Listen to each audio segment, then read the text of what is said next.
هادو من الموتور جيزو هنا ورجع هما سميتو جوان انترناسيونال جوج هذا ما عرفوش يصوبوا فرقه. راه ما يمكنش ما تصوبش فرقه بهاد الاموال اللي كاين. حب لنادي وداد الامه وداد العائله وداد العالمي. اما كنشوف دابا في هذه المرحله ديال صوب فرقه ولا هذا. واش وداد مازال ما لقاش 11 لاعب؟ كانت دايره ردة فعل ديال طلحه من بعد ما خسرت الوداد ضد فريق شباب السوان. سبب باش تفهموا الاخوان. يجي راه عنده الشرف كبير انه يدرب الوداد ولا يكون رئيس ديال الوداد ولا يلعب في الوداد.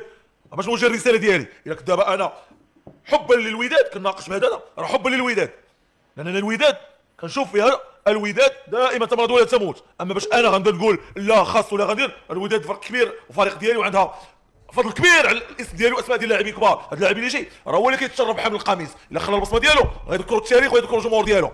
الوداد انا ملي كندعم الوداد، يعني فزت معاه بالالقاب وكنحب الوداد وكنبغي الوداد حب لنادي وداد الامه وداد العائله وداد العالمي. اما كنشوف دابا في هذه المرحله ديال صوب فرقه ولا هذا، هذه بالنسبه لي انا ما كنشوف دائما عندي الشوفه ديالي الشوفه الكبيره والجميله والتاريخيه اللي دائما كتردني للوراء انا وكنشوف القيمه ديال الوداد. شي دابا نتفرج على الوداد هكا ننسى هذا الماتش، والله ما نعقل عليه نتذكر ماتش ديال العظماء وديال الاساطير.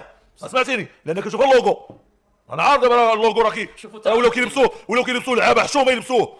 راه نقولوا كل امانه عندو تقلقوا فينا دابا، خلينا ندعموا الفرقه، خلينا نستاندوا. راه جينا نريبوا راه بالزربه نبداو وكل شيء يمشي، ولكن حنا لا الوداد كنعرفوا اللوغو ديال الوداد، حب الوداد باقي بدايه. جيب 11 اسيدي نعاودوا نعطيهم فرصه، ماشي مشكل حتى الدوره الاولى والثانيه، ولكن يبدا المعقول صافي دخل المعقول. نهضروا فينا انا راه ملي كنتقلق انا راه كنعرف الوداد بنادم غادي يكسب هذا. ملي كندعموا دعم الاجانب عطيه فرصه. اش غدير؟ غادي دابا تقول المدرب ما لايقش، ماشي وقشو لعاب غتجي غتقول لا راه كاين دابا عنده اختيار. هاد اللاعبين هادو من الموتور جيزو هنا ورجع هما سميتو جوان انترناسيونال جوج هذا ما عرفوش يصوبوا فرقه. راه ما يمكنش ما تصوبش فرقه بهاد الاموال اللي كاينه اللي كيتقاضاو هاد اللاعبين، ما يمكنش. خلينا دابا الفريق ديالنا هذا فريق عاطينا الشيء الكثير اللي عاطينا هذا الفريق، فريق كبير ومرجعي. كنشوف انا اللوغو ديال الفريق ما كنشوفش الاشخاص.